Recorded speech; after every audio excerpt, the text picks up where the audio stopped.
Mike DeCourcy of the Sporting News, my friend, who I always like to point out some things and some perspectives that a lot of people don't have. And Mike's piece about the passing of Bob Knight on sportingnews.com is an absolute must-read because it is all through the experiences of Dane Fife, who played for Coach Knight in Indiana, and then for Mike Davis after Bob Knight was relieved of his coaching duties. And Mike joins us on the Adam Gold Show. I thought the piece was great. It'd be very easy to just talk about what it was like to cover Bob Knight. And you didn't do that. You let somebody who played for him explain the complexities, I guess, of Bob Knight. So first of all, the piece was great. I want people to go check it out. And tell me what it was like from your perspective to cover Coach and, be on the periphery of that. Yeah, I think periphery is a good word because I was for most of his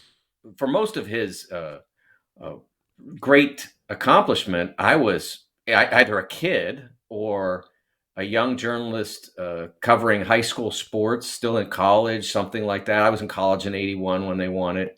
I was still covering high schools and went as a fan in '87 in New Orleans, and I wrote about that when we went back to New Orleans in 2022 and went up to basically to where the seats were.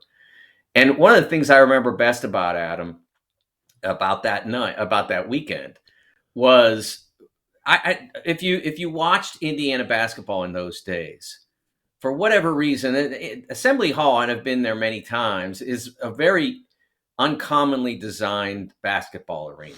There's nowhere like it. Right. And one of the things they didn't take into account when they were building it was, oh yeah, these games are going to be on TV. So they didn't put a place in for cameras. Right. And so at the time in the 80s, if you watched an Indiana basketball game in Assembly Hall, the camera was almost at the eye level of the players. Right. So everything was a mash, and then the ball would go in. I mean, you couldn't see anything. So I really didn't understand Indiana basketball until I spent that weekend in the upper deck at New Orleans. And then it was all played out in front of you, and you could see it happening. And I remember distinctly Steve Isle, a player who probably wouldn't have played at he wouldn't have been a regular at any other top 25, top 50 program. He was big, he listened to Coach, and he set screens. And he rebounded occasionally, but not like he was Dennis Rodman. And so, but he was an amazing screen setter. And I still remember you would see Steve Alford on one wing, and then Steve Isle was on the other wing. And Alford would run from one side down the baseline, pick up a baseline screen from someone like Daryl Thomas, and then he'd run up to the opposite wing, and there would be Steve Isle, and he'd curl behind that wing, and he'd catch a pass from Keith Smart, and he'd throw in a three. He was a 50+% three-point shooter that year. It worked so often they scored 90+ points against UNLV in the national semifinals. And you could see how it all worked from that angle. And it's one of my best memories of Coach Knight. Got some less best memories. Sure. In 1995, I was president of the United States Basketball Writers Association. So this is only 8 years after I sat up in the upper deck as a fan, and I was asked to present Bob Hamill, the sports editor of the Bloomington, Indiana newspaper, who was close to Knight and was a phenomenal writer. Circulation for the Bloomington paper was something like 25 or 30,000. Right. And I remember Bob Hamill won an award for writing from the USBWA in the '88 Final Four, and I'm like, from Bloomington? And then I read the piece. I'm like, okay, I get it. He's that good. Right. So I was asked to present him for the Kurt Gowdy Award, the biggest award a basketball journalist can receive at the Naismith Hall of Fame. Except Coach Knight decided he wanted to present him after I'd booked my plane ticket and hotel and all that stuff. So the hall said to me, would you mind? You can step up and speak and talk about what Bob meant as a writer and to the USBWA, et cetera. And then you can introduce Coach Knight. And I said, okay, I'll do that. Well, years earlier, I had written an article, and you'll appreciate this. I was at the 5-star basketball camp in 1987, so a year after Len Bias had passed away from cocaine overdose, and Bob was lecturing the top prospects at the 5-star camp at around lunchtime, and he wanted to send a strong anti-drug message. And one of the phrases he used was, he said, Len Bias thought he was cool doing what he did. Well, he's so cool, he's cold. And I had written the article to set all that up and talk about what an important message he was sending. And I didn't even use the quote until about a third of the way through the article. Well, the wire services weren't having any of that context stuff. Right. They saw it as another opportunity to show what a bore Coach Knight could be. So I thought, okay, so in that, I never wrote to him and told him the story, because back then you couldn't just email. Right. So yes. you had to put a stamp on a letter. Wow. So, I mean, I wasn't doing that. So I thought, okay, so by way of introduction of Coach Knight, I'll tell that story. And I thought that was the perfect way to do it. And so I told the story, and I said, for want of a better introduction, Coach Knight, I'd like to apologize for how that all turned out. I didn't, it wasn't what I intended. And so instead of graciously coming up and saying, thank you, Mike, and then starting to talk about Bob, he got up there and he looked over at me and he said, that's okay, Mike. If you people had to apologize for all of the mistakes you make, you'd never have any time to do your job. And the entire room broke into pieces, except maybe me and a couple of people sitting close to me.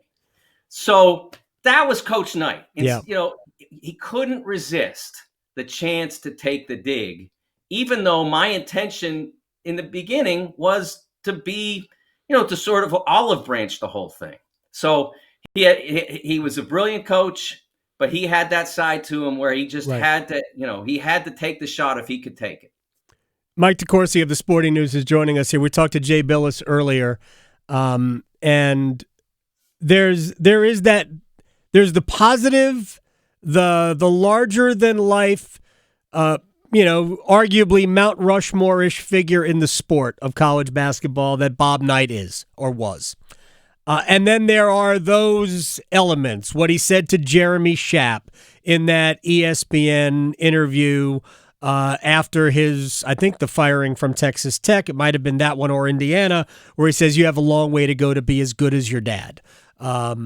We have all of those moments. We have what he said to Connie Chung on 60 Minutes, which is a regrettable. I'm not even going to mention it here because it's gross. He is such a complicated figure. And he definitely was disdainful of the media, even as he became a member of the media later on in his career, which is not uncommon, unfortunately. I mean, it's just the reality. These guys hate the media, and then they become it, and then maybe they understand, maybe they don't. How do you balance the two? And I know, just to get back to your piece, Dane Fife, he understood all of the people that didn't, that couldn't balance those things out. But for Fife, it was good for what he needed. How do you balance out the good and the bad of Coach Knight? Well, I think that it starts. I think that if you had a scale like the scales of justice or whatever, I mean, the thing would tilt over on the good side. It really would. I mean, he did so much good for so many people, and a lot of it he didn't try to get credit for. But if you ask the people who played for him, that they would go to the absolute wall for him, nearly without exception. I'm sure, obviously, the players who transferred out were not fans, but the players who played for him and stayed with it, I mean, they viewed it as an absolute fraternity, and they adored him. I remember attending an anniversary celebration, I think of the '81 championship team at Assembly Hall, and how reverently the players on that team talked about him on that evening. It extends obviously well beyond that. If you were one of the people on the opposite side and you chose to look at how he treated you as the definition of Bob Knight, I think that's your right. Right. I think it's absolutely your right, because here's the thing. Honestly, Adam, one of my philosophies of life is that it is so much easier to be nice than it is to not be nice. It takes more work to not be nice. So on those occasions when Bob was not nice, he was putting in the work. I mean, he really wanted to. These weren't always just you wrote something that made me angry kind of things. Right. These were things that he would on occasion go out of his way to be unpleasant. And so he could easily have been someone who had almost nothing on the opposite side of that justice scale.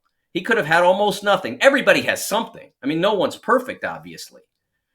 But he could have had almost nothing over there, and he chose to keep stacking stuff over there to see if he could pick the scale up off its side. I don't know why. I'll never understand why. I interviewed him 2009. And I don't know whether we got into that. I don't think we did. I think we kept it more basketball oriented. Right. But it's a shame that he didn't recognize that. Look, I've known Mike Krzyzewski now for nearly a quarter century. Right. And Mike could be that guy if he wanted to be. He's got 1,200 wins and 5 NCAA championships. And he's got all the money he could ever need. He could burn dollar bills from now until the 22nd century, and he wouldn't run out. He could be that person, but he's not. He chooses not to be that person. He chooses to be.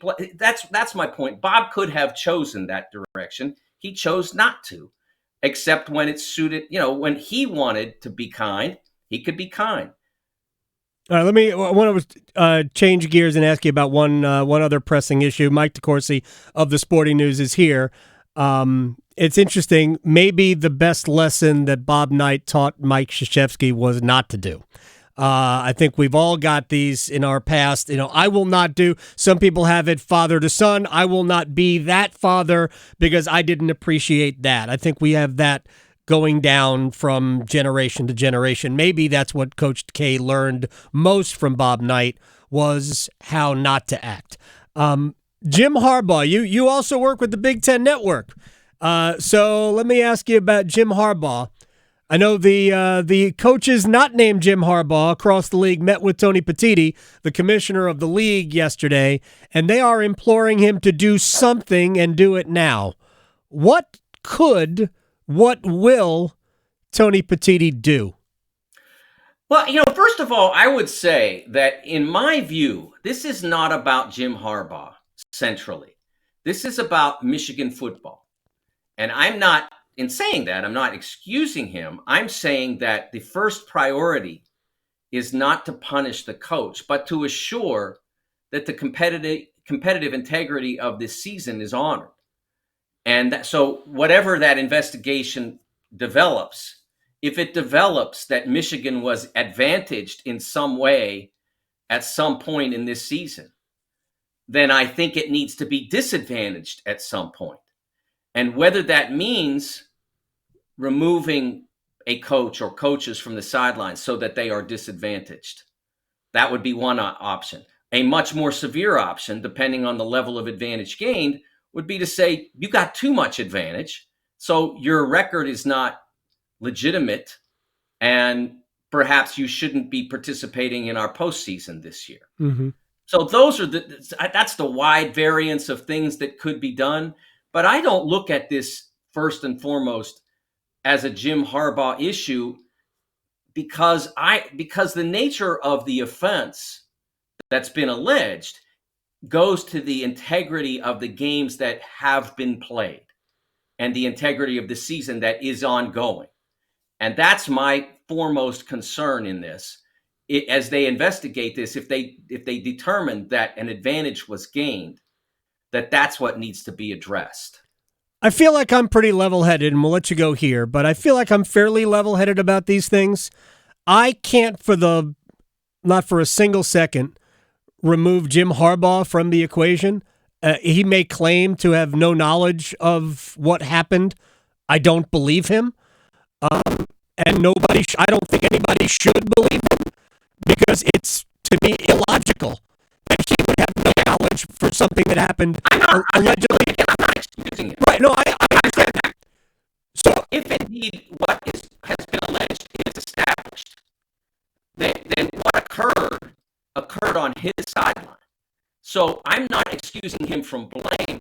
I'm saying that you can't just say, well, if we punish Jim Harbaugh, then we've taken care of the issue. Oh, I agree. Because it's still first and foremost about the integrity of the 2023 college football season. Yeah, and maybe 2022 as well, and 2021, because this has gone on apparently for the last 3 years. I don't think Tony Petitti will remove Michigan from the postseason, but I think his coaches want him to, but it means money. And if Michigan is the best team, hard to take your best team out of the equation when it does mean money. Here's the thing. I don't believe Jim Harbaugh will ever pay the price, because I think Jim Harbaugh will be coaching in the National Football League next year, unless the NFL holds it against him, and I don't think they will, because they probably shouldn't, because he's a heck of a football coach. Mike DeCourcy, you are a heck of a human being. I appreciate your time, man. I'll talk to you soon. Adam, thank you. And allow me to express my condolences for the Davis family. I grew up watching those Carolina teams. Yeah. Loved Phil Ford, Tommy Lagarde, Walter Davis. Those were wonderful teams. Mitch Kupchak. I remember them fondly, and am heartbroken to hear that Walter has passed. I mean, just a crusher, an absolute crusher. And I feel bad for Hubert and his family as well. Their season starts on Monday. We'll talk basketball next time we chat. You bet. Thanks. Thank you. Mike DeCourcy of the Sporting News here.